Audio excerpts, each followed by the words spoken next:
भाई आपके क्लास में मैंने पहले भी बताया था सर, पढ़ाई लाइब्रेरी में करें, रूम पर ही प्रभावी अध्ययन कहाँ संभव है। देखो, नहीं करने वाला कहीं भी नहीं करेगा, और पढ़ने वाले रोड की लाइटों में भी पड़ जाते हैं।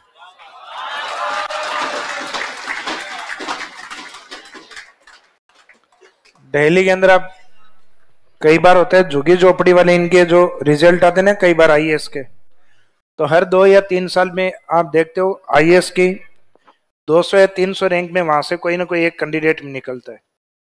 तो इसका मीनिंग वो लोग जो अभाव में पढ़े होते हैं, जिनके पास घर पे ना तो घर पे ढंग के साधन पढ़ने को, लाइब्रेरी में तो जा ही नहीं सकते, लाइब्रेरी उनके लिए सपना है। तो इसका मीनिंग है ना लाइब्रेरी में पढ़ पा रहे ना घर पे माहौल ही नहीं है। तो वो लोग भी कोई ना कोई जगह निकालते हैं कि भाई यहाँ जाके शांति से दिन में पढ़ लेंगे।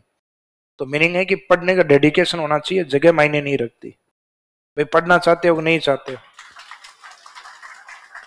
बाकी लाइब्रेरी में बैठने वाले भी 100% सक्सेस नहीं होते। भाई क्या लाइब्रेरी रिजल्ट थोड़ी ना देगी। भाई लाइब्रेरी रिजल्ट देती है तो हर कोई लाइब्रेरी में जाके बैठे। अब लाइब्रेरी वालों के रिजल्ट जिनके स्टार्टिंग में आना स्टार्ट हुए, तो लोगों को लगा कि लाइब्रेरी से सिलेक्शन होता है, तो लोगों ने कहाँ जाना स्टार्ट कर दिया, लाइब्रेरी। फिर लाइब्रेरी वो लोग भी पहुंच गए जो बातों के शौकीन थे। तो इसका मीनिंग है बाद में धीरे धीरे अब लाइब्रेरी बदनाम होने लग गई कि भाई लाइब्रेरी में, अब कईयों को आपको लगता है लाइब्रेरी में पढ़ाई नहीं होती, इससे तो बढ़िया रूम पे ही ठीक थी। तो इसका मीनिंग दोनों ही जगह ठीक थी, बस आपका नेचर थोड़ा ठीक नहीं। भाई आपकी प्रकृति वो पढ़ने वाली नहीं है, जगह सर्च करने वाली है।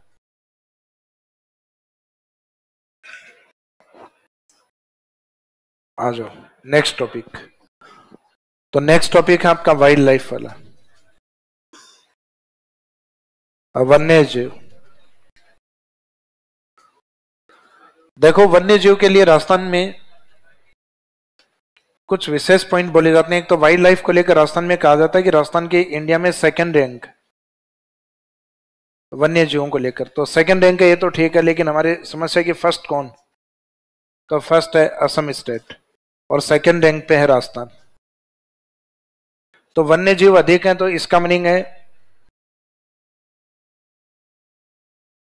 हंटिंग या शिकार की संभावनाएं राजस्थान में अधिक हो सकती हैं। और हंटिंग भी पहले क्या था, एक अपने आप में गेम था, ये एक खेल था। शिकार भी अपने आप में एक खेल था। तो इसका मीनिंग है कि राजस्थान अपने आप में शिकारियों के लिए एक स्वर्ग के रूप में या हेवन ऑफ हंटर्स के रूप में डिफाइन किया गया। रियासती काल में या रियासत के दौर में जब यहाँ अधिक शिकार हुए तो राजस्थान को टैग दिया गया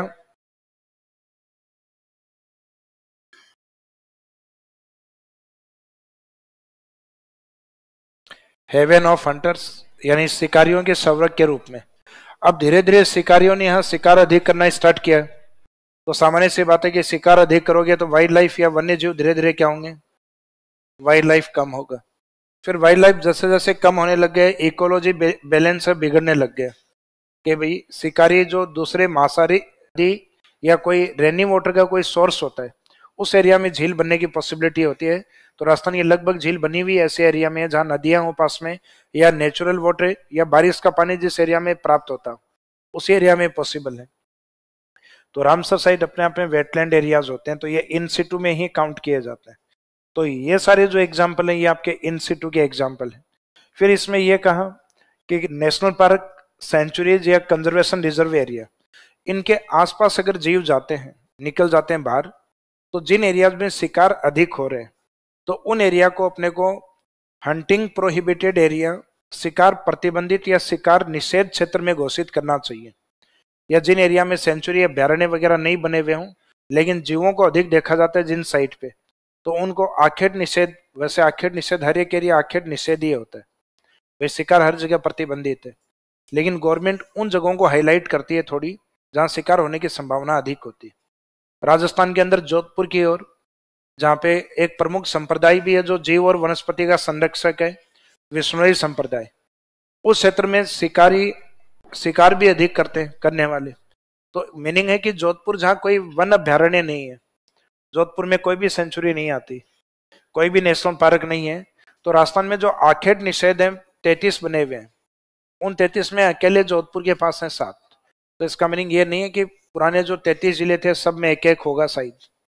भाई देख के 33 को मेरे को भी यूं लगता था स्टार्टिंग में जब पढ़ना स्टार्ट किया कि हर जिले को एक एक दिया है। बाद में और पढ़ा तब समझ में आया अकेले जोधपुर के पास कितने हैं, 7।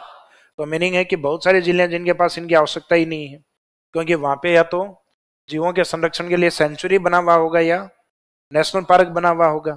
तो उन क्षेत्रों में आखेट निषेध नहीं दिए जिसमें अन्य प्रोटेक्शन के साधन है या संरक्षण के अन्य साधन है।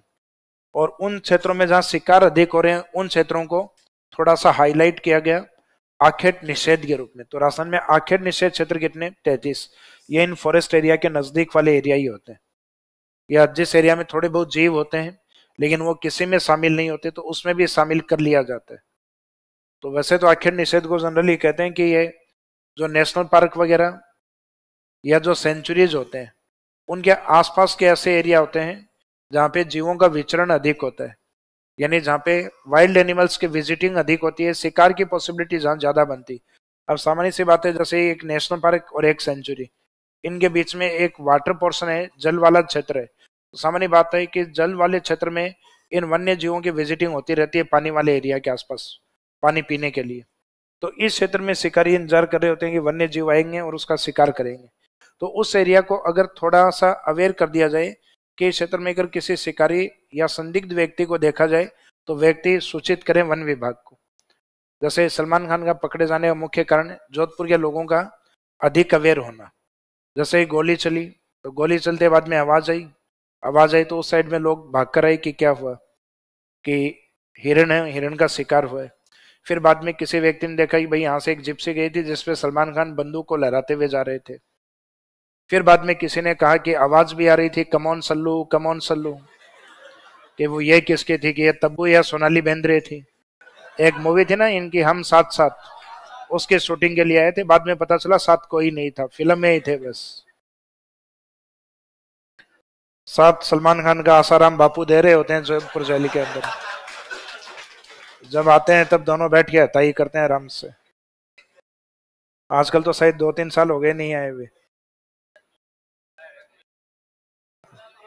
अब बीजेपी वाला वो है, थोड़ा सा फ्री कर रखा है। सेंटर में जैसे ही राहुल गांधी जी की सरकार आ जाएगी है,